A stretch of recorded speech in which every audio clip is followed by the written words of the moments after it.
Is it still morning? I guess it's afternoon in Tennessee. So anyway, I have two institutional innovation ideas to present to you. First one, let's amend the U.S. Constitution to create the Court of Generations.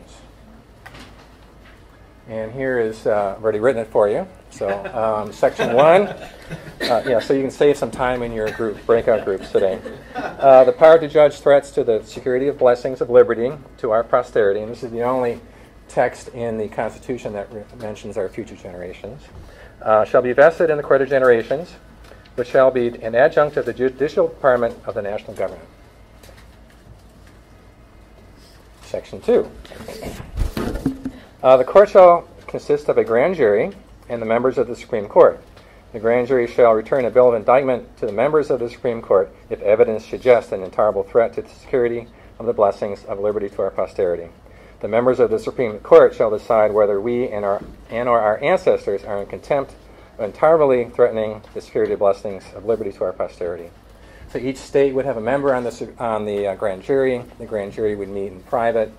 If such an indictment is presented to the Supreme Court, all of the arguments in the Supreme Court would be public. The Supreme Court's judgment would be, and an opinion would be made public. And why involve the Supreme Court? The Supreme Court does seem to be a focus of discussion about ethics and morals in our society. So the way of jump-starting that. Second idea, let's explore the concept of non-spatial government. So non-spatial governments, you can imagine the Middle East, or in Africa, there are different groups of people that are forced to draw lines and jurisdictions in the sand. Non-spatial government, you would have governments of people, affinity governments, and they share a region. And people would belong to an affinity state. They'd have their own laws, own social services, schools, taxes, economic development, ideas, and so on. And given advanced technologies, they can certainly interact with each other at distance.